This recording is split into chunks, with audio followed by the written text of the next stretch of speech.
berkenaan dengan mulainya ya nenek moyangnya Nabi Muhammad. Ada yang tahu namanya? Asyid bin Abdul Manaf, yang merupakan tokoh pemuka masyarakat yang luar biasa, punya kedudukan dan kecukupan. Ya, dia punya jabatan. Ya, jadi kalau ada para haji, ya, zaman dulu sudah ada haji. Ya, dulu sudah ada haji. Ya, sepeninggalan Nabi Ibrahim. Ya, di mana datang. Ya,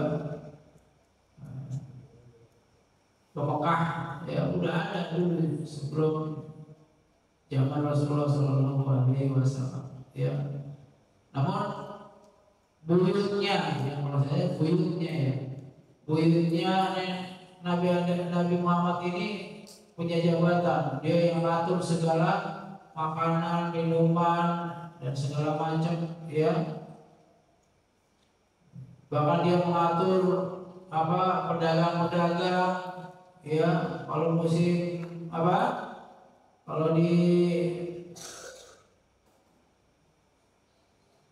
kalau di Mekah musim panas, kemana pedagang itu disuruh kemana? Negeri Syam. Ya, sekarang Palestina, Yordan, ya, Syria, itu Syam. Ya. Tapi kalau ketika di Mekah musim dingin kemana? Ke Yaman. Ya, Masya Allah. Ya, diatur sama dia. Ya. Inilah jabatan ya orang Bani Hashim ini, ya, dia yang mengatur, bahkan kunci Ka'bahnya dia yang megang. Ya, kunci Ka'bah. Ya. Sampai hari ini tuh memang sudah itu sampai keturunannya dari dulu sampai sekarang masih keturunannya yang memegang Ka'bah. Sampai urusannya membagi-bagi orang-orang fakir miskin, ya, baik uang maupun makanan, dan juga mengatur peperangan. Ya, kalau memang mungkin ada peperangan antar suku, zaman dulu, ya, sudah biasa. Ya, perang antar suku itu udah biasa. Ya, misalnya di sini suku Sunda sama suku Jawa. Yang orang Jawa mana? Katakan. Yang Jawa orang Jawa. Sunda mana Sunda? Oh, ada ribut dikit perang, ribut dikit perang. Oh, gitu. Ya, ada yang saudaranya terjolimi perang. Gitu. Senangnya perang-perangan, perang-perangan. Perang-perangan bocil, ya.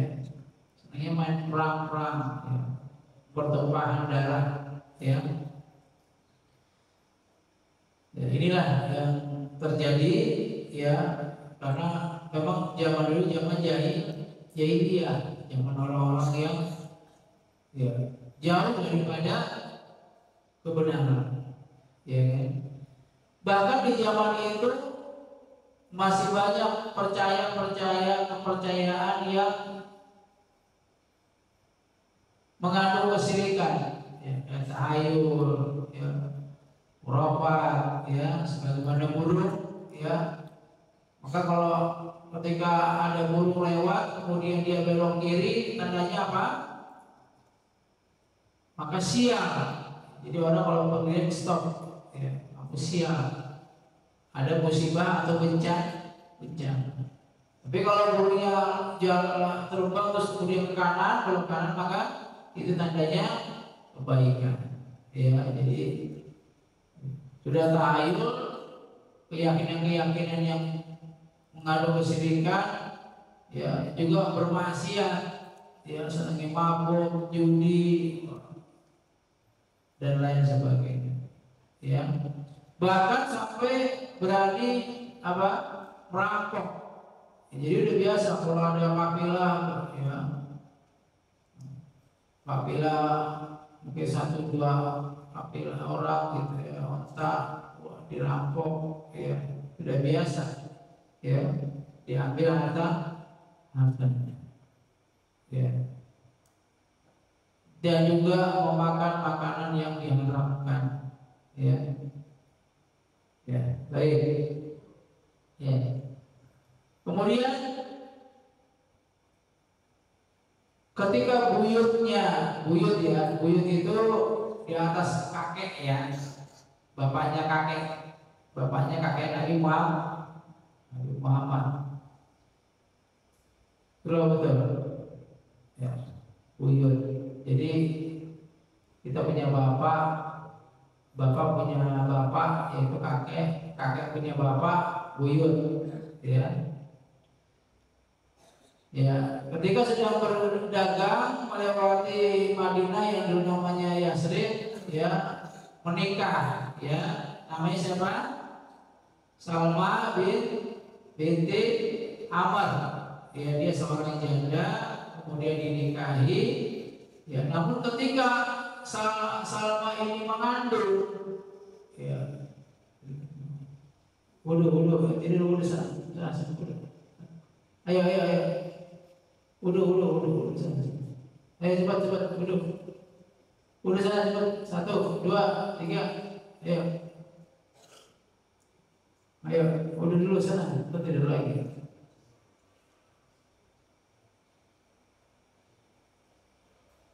Udah. Ayo kamu juga udah sana. Udah sana.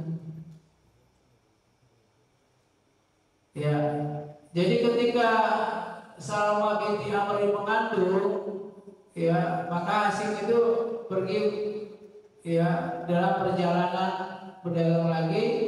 Namun qadarallahnya beliau meninggal dunia. Ya. Sehingga ketika lahirnya, ya, yang menjadikan kakeknya Nabi Muhammad ini lahir, tapi bapaknya sudah meninggal. Namanya siapa? Saibah. Kenapa dijuluki Saibah? Karena sudah masih kecil, udah berubanan. Ya. Coba dicek kamu ada ubannya nggak? Coba. Ya. Kalau ada ubannya nggak ada aja namanya Saibah. Ya. Karena Saibah itu panggilan, sebutan, ya, dijuluki, ya bukan sebutan, emang namanya dikarenakan dia berubah, ya, kecilnya berubah, ya. Akhirnya, ya, ketika Hasim ini meninggal dunia, kan seluruh jabatannya, hartanya yang di Mekah, akhirnya karena gak ada yang megang, dilimpahkan kepada adik daripada Hasim ini. Ya, siapa namanya?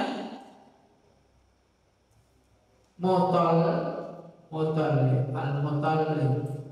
Ya, adiknya itu namanya Hasim adiknya namanya Muttalib.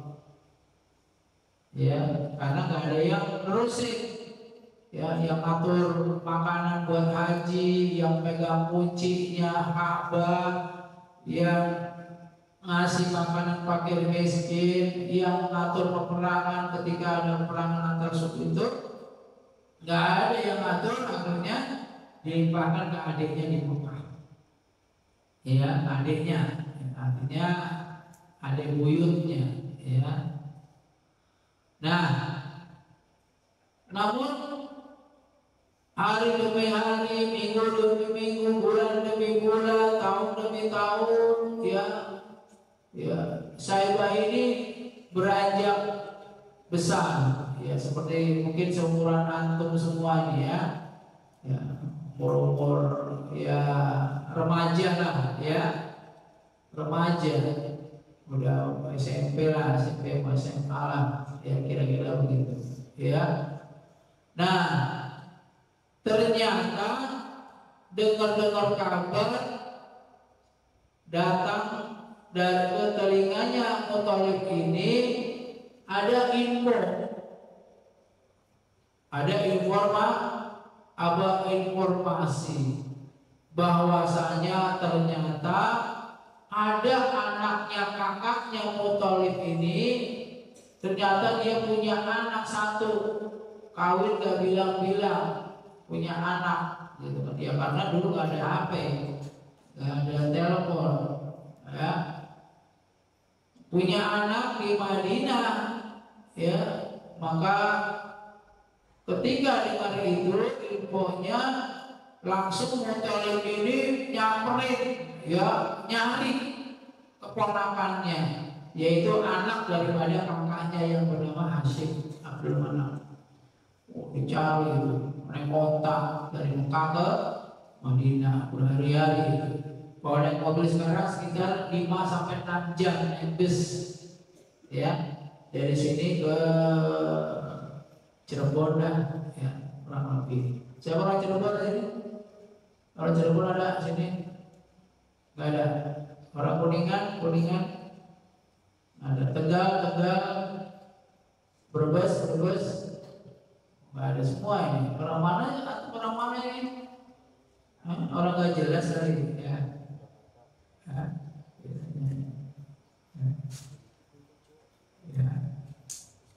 Yuk, naik kota, ya, menuju mencari ponakannya. Akhirnya ketemulah, ya, Salma binti Amr.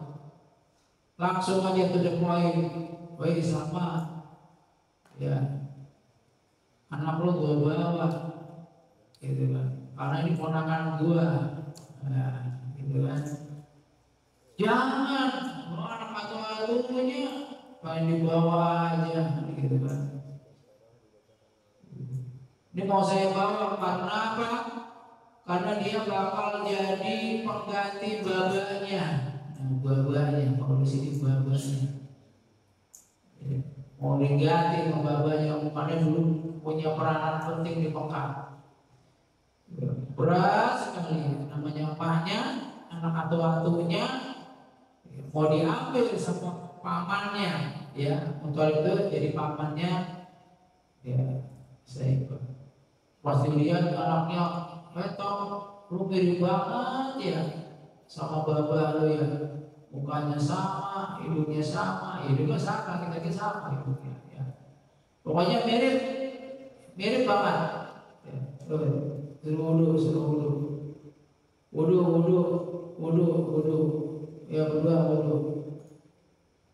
Ya, mirip banget sama Saibah sama bapaknya. Akhirnya itu dirayu-rayu, terus diomongin, akhirnya rayu kan bapaknya. Ya udah dah, kalau emang begitu, ya, kalau memang sudah jalan hidup lo, toh, ya udah dah, silakan ikut pamannya, ya, mudah-mudahan sukses, ya kan. Walaupun dalam keadaan sedih, siapa yang nggak sedih? Maknya berpisah sama anaknya, coba. Ya. Kira-kira kamu waktu ke pesantren, maknya sedih nggak? Enggak, yang ada kamu yang sedih, ya. Sedih juga, ya. Meninggalkan orang tuanya dengan jangka yang sangat panjang, ya. Masya Allah. Akhirnya dibawa dah gitu ponakannya Muthalib, naik ontak lagi, balik lagi, ya, naik ontak berhari-hari, ya, sampai masuk ke negeri Mekah, ya, negeri Mekah.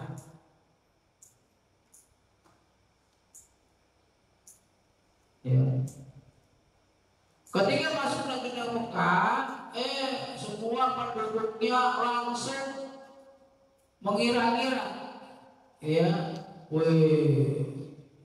itu pejabat, itu pejabat lagi bawa budaknya, beli di mana itu? Akhirnya langsung disebut yang di anak remaja yang dibawa oleh Muthalib disebut namanya siapa? Abdul Muthalib, budaknya Muthalib. Abdul Muthalib, Abdul Muthalib. Agak nanya dulu. Harusnya mau nanya ya. Wahai pejabat, itu anak siapa? Kan gitu kalau kita punya. Anak siapa tuh? Pastinya kita jawab, oh ini mah anaknya abang kita. Babanya pejabat Hasyim. Bener gitu. Oh berarti anaknya Hasyim kan gitu. Kalau kita kan nanya dulu ya. Itu siapa, itu namanya siapa, bapaknya siapa, gitu kan? Langsung sebut namanya Abdul Muthalib. Nah, kedengaran Muthalib marah akhirnya. Siapa yang ngomong Abdul Muthalib? Ini bukan Abdul Muthalib, ini bukan budak saya. Ya. Ini anaknya abang saya ini. Ya, pejabat Hasyim ini. Oh gitu. Wah, udah terlanjur. Udah terlanjur namanya Abdul Muthalib. Ya. Padahal namanya siapa? Saibah. Ya, itulah. Ya. Dibawa dan tuh anak ke Mekah. Ya. Masih remaja. Ya.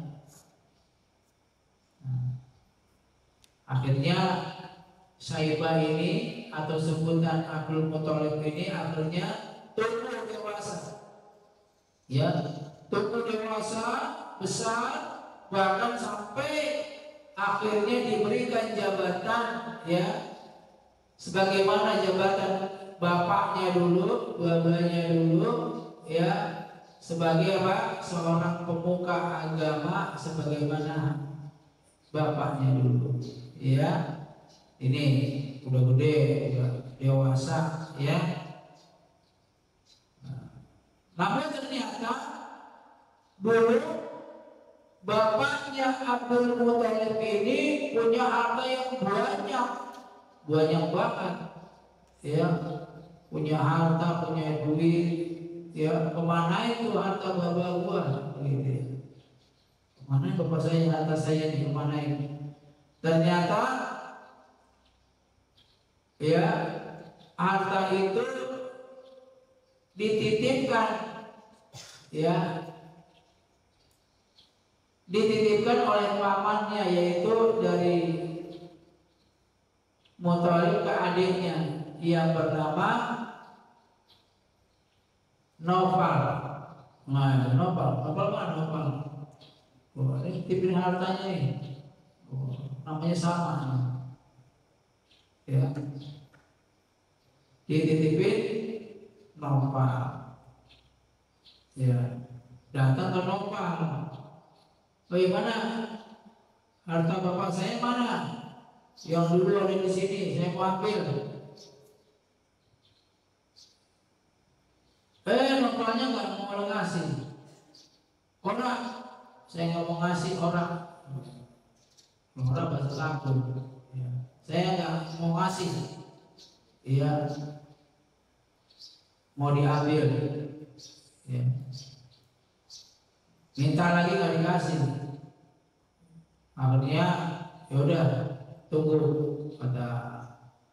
Akhirnya Abdul Muthalib, ya, masih punya paman-pamannya dari ibunya, ya, di Madinah. Akhirnya minta tolong sama paman-pamannya. Woi paman semua, tolong saya, bantu saya punya harta bapak saya nggak dikasih, ya dititipkan sama Nopal.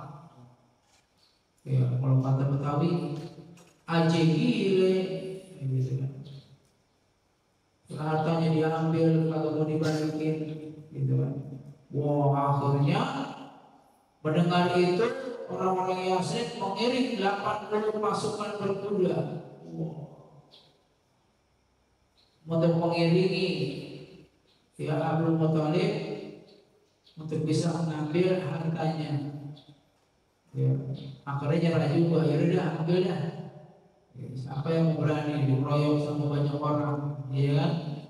Nah, seperti itu.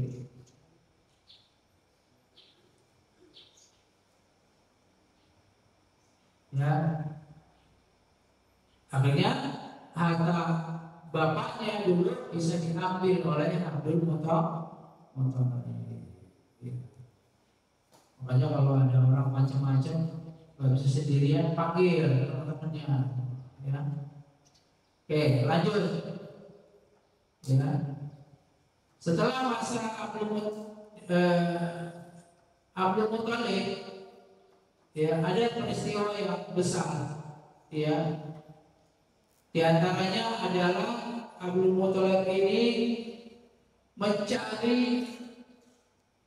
pengen mencari air Zam-Zam, yang mana sumber air Zam-Zam itu sudah terkubur begitu lamanya, bertahun-tahun, puluhan tahun, ya, bahkan bisa ratusan tahun, karena terjadi banjir, ya, sehingga semua tertutupi,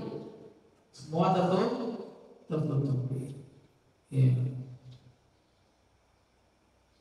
Kenapa Abdul Muthalib ini mau mencari air Zam-Zam yang sesungguhnya ada di wilayah Mekah ini?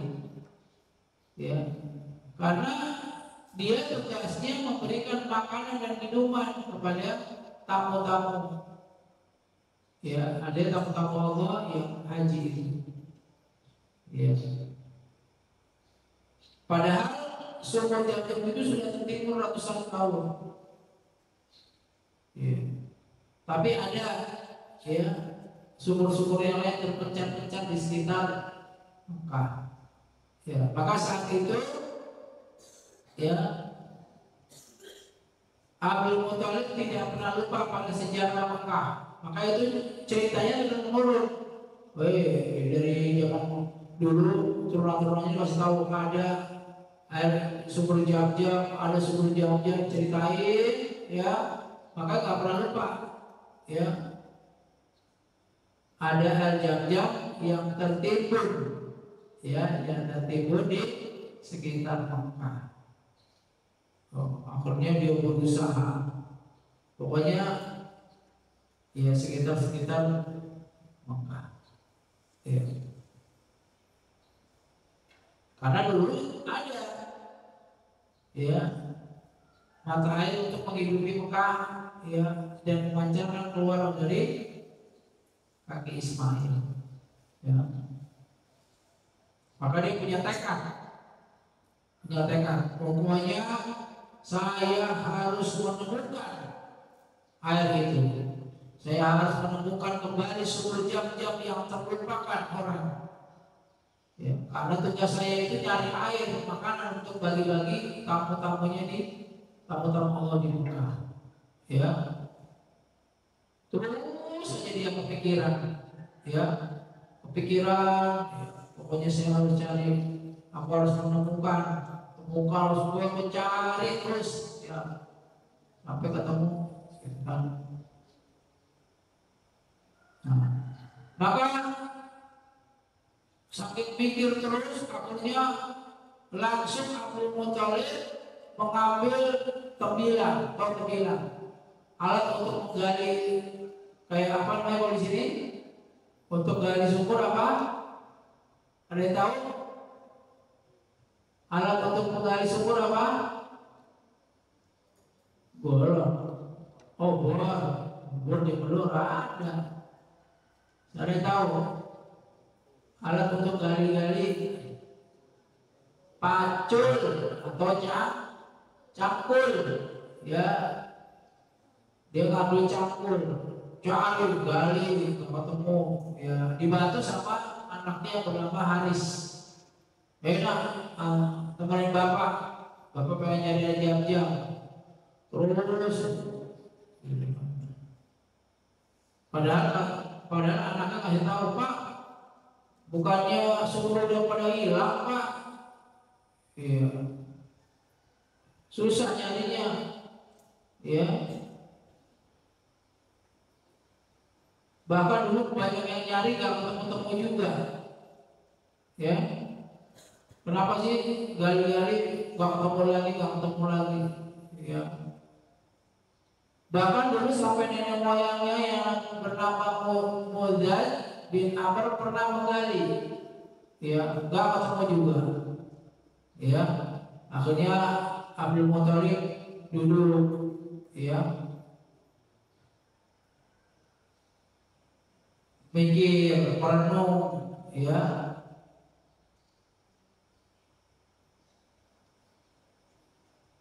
agar bisa mencari mendapatkan al-jannah. Bahkan sampai bernazar, ya, sampai janji, ya, pokoknya dia harus ketemu sumur, ya. Maka beliau pernah bernazar, Abu Muthalib, kalau aja aku punya 10 anak, kemudian setelah semuanya dewasa, aku tidak memperoleh anak lagi, seperti ketika sedang menggali sumur Jam-Jam, maka salah seorang di antara 10 anak itu akan kusembelih di Ka'bah sebagai kurban untuk Tuhan. Jadi kalau dia punya 10 ketemu, akhirnya potong anak kayak nazar. Pertama nazar kan, misalnya orang tua kalian nazar, nak, kalau kamu hafal Quran, bapak akan kasih HP. Wah, mau nggak? Mau, gitu. Akhirnya hafal Quran, kasih HP. Nah, kalau kamu hafal Quran, nanti aku sembelih. Hafal Quran sembelih? Enggak, maksudnya sembelih kambing, ya, buat syukuran, ya. Akhirnya bernazar, ya, untuk apa? Untuk apa?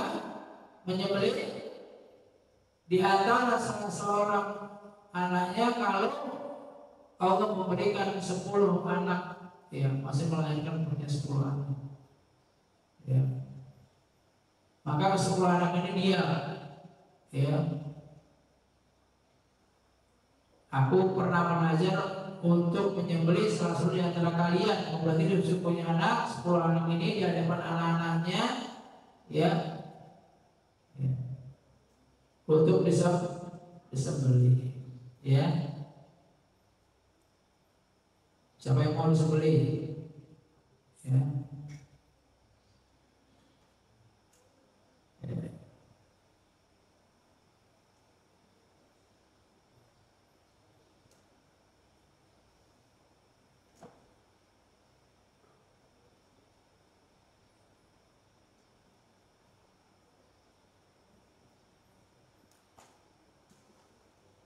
Ya.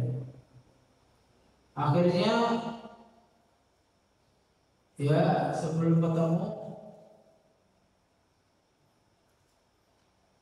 mau meniatkan nazarnya, ya, saya mau nazar salah satu di antara kalian akan saya ambil dan saya akan potong, gitu kan. Caranya gimana? Caranya diundi, ya,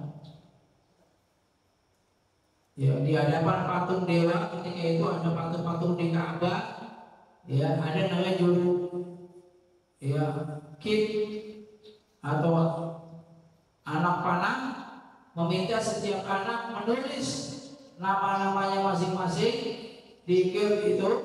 Kemudian dia mengocok anak panah dengan di hadapan beralah hubal, dan nama-nama anaknya akan keluar, ya, salah satu. Misalnya dalam panah itu pilih, ambil, ternyata yang keluar namanya itu adalah siapa? Abdullah, yang menjadi, ya, sembelihan yang akan disembelih oleh bapak. Maka melihat itu orang-orang Quraisy kaget. Kenapa? Karena Abdullah ini adalah anak kesayangannya, ya kan? Bahkan suku Quraisy melarangnya, jangan kamu lakukan itu, batalkan niat kamu Abu Thalib. Ya, mohon ampun kepada Hubal, ya, supaya kamu bisa membatalkan. Ya. Sanggupkah Abdul Muthalib menyembelih anak kesayangannya? Apalagi tidak ada orang yang menyetujui niatnya. Ya. Udah mau niat untuk dipotong. Maka sebelum niatnya terpenuhi, suatu ketika pada malam hari Abdul Muthalib tertidur dan bermimpi mendengar bergema suara kayak seperti gemanya air, ya. Terdengar suara yang bergema berulang-ulang. Bukan air, ya. Mendengar suara yang bergema berulang-ulang. Ya, bukan jam-jam, ya. Ada suara untuk panggilan, menemukan, disuruh untuk menemukan jam-jam. Ya, maka keesok harinya dia berusaha untuk menggali lagi dengan giat, ya, sampai orang anggapnya Abdul Muthalib ini udah gila, ya, sudah gila, ya. Terus untuk mencari air jam-jam, digali lagi, cari lagi, gali lagi, ya. Dan ternyata ketika digali dengan dalam, pada suatu tempat tampaklah pedang-pedang dan pelana emas yang ketika itu bekas daripada nenek moyangnya ditemukan.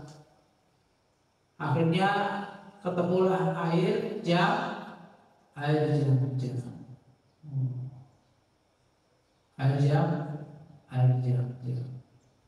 Dan dibagikan, ya, dengan pembagian yang disepakati kepada kaum orang-orang Quraisy berbondong-bondong, ya, berbagi emas dan air. Maka kembali kepada niat daripada Abdul Muthalib ingin menyembelih anaknya yang dihalangi oleh suku Quraisy. Ya, udah sekarang ganti aja, ya, antara Abdullah dengan onta, diganti, ya, dikocok. Kalau misalnya yang keluar Abdullah, ya, maka dikocok lagi, ya, dan itu diganti dengan sejumlah apa? Ekor unta, ya, dengan ekor unta, ya.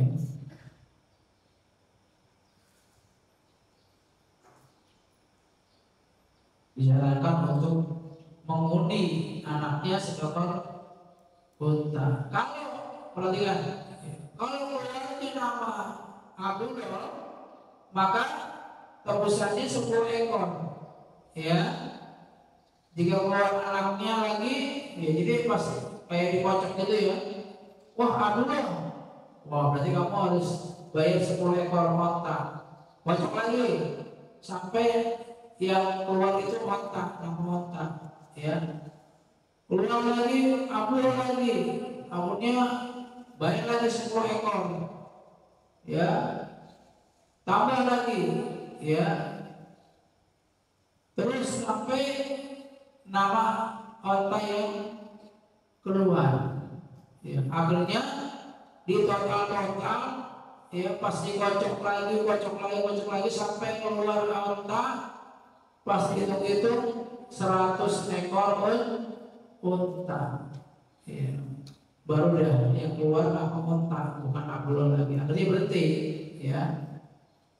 Nah, katanya dewa sudah mengizinkan, ya, kata orang-orang Quraisy, ya. Bahkan akhirnya 3 kali di pojok keluar nama onta, ditambah lagi ya. Setelah onta keluar tambah 3 kali ya. Akhirnya 100 ekor unta yang harus diberikan ya, disembelih, cuman dipotongnya itu ya tidak diapa-apain. Wah, potong udah didiamin aja, katanya untuk sesajian para dewa ya, sesajian para dewa. Jadi 100 ekor itu dipotong, dibunuh, dipotong, udah didiamin, dimakan enggak, dikubur enggak, udah diaminnya di situ ya, dengan pemahaman untuk para dewa-dewanya ya. Ya, ini akhirnya bukan anaknya yang dipotong sebagaimana Nabi Ismail, diganti dengan seekor 100 ekor unta. Nah, ini peristiwa yang luar biasa ya, luar biasa. Berapa ekor? Berapa renta? 1 ekor renta berapa? Ada yang tahu? Kira-kira kalau 1 kambing berapa kambing? Ya, ada yang 3 juta, ada yang 5 juta. Kalau renta ada yang tahu? Ya. Ya. Baik, ya. Jadi peristiwa yang besar diketemukan air jam ya pada zaman siapa? Abdul Muthalib ya, Masya Allah ya, luar biasa ya, digali sampai sekarang sumur itu tetap ada ya, untuk diminum oleh para pendatang tamu Allah ya, yang menaikkan ibadah haji dan umroh. Siapa yang udah pernah minum air jam-jam? Ada? Masya Allah ya. Itu Masya Allah ya, khasiatnya luar biasa. Maka kalau kita minum air jam-jam, ada doanya ya, menghadap ke kiblat. Doanya apa? Allahumma inni as'aluka ilman nafi'an wa rizqan wa amalan mutaqabbal. Ya, itu doanya. Ya, minum subuh. Ya. Kalau di sini diri-diri ya. Jangan sampai tumpah, sayang. Kalau di Mekah mandi aja boleh. Ya. Wah, mandi. Maksudnya dibasahin kepala pakai air jam biasa. Kalau di sini sayang. Ya. Minum sepuas-puasnya. Ya. Lagi sholat ke Masjidil Haram, udah disediakan pojok-pojok air jam-jam. Ada yang dingin, ada yang biasa. Cool, dingin, yang ada tulisan coolnya biasa. Minum, terminum lagi, nggak habis-habis jam-jam. Ya, ada yang dibawa pulang, ya, oksigen dibawa masukin tas, ya. Maka kalau ada saudara kita ya yang naik haji umroh, jangan lupa kita minta jam-jamnya ya, agar apa ya, agar dapat khasiatnya ya, bisa mencerdaskan otak ya, bisa menghafal Quran dengan minum jam-jam, bahkan ya sampai bisa musir dengan air jam-jam. Khasiatnya luar biasa ya. Jangan sia-siakan kalau ada air jam-jam, minum, minta ya dari orang yang habis dari Mekah, ya dari Madinah. Madinah juga ada jam-jam, ya. Walau besar, yaitu ya berkenaan dengan lanjutan daripada Sirah Nabawiyah, ya, yang mana ya Abdul Muthalib ini ya yang merupakan cikal bakal kakeknya Nabi Muhammad ini, ya beliau seorang pejabat menggantikan bapaknya dan berniat untuk mencari lubang atau sumber jam-jam yang tertimbun ratusan tahun dan tidak ada yang bisa menemukan. Alhamdulillah di zaman Abu Thalib ditemukanlah air jam-jam sampai hari ini. Ya, mudah-mudahan kita bisa memahami, mengingat, ya. Jadi sebelum nanti kita lanjutkan, ya, yang akan datang tentang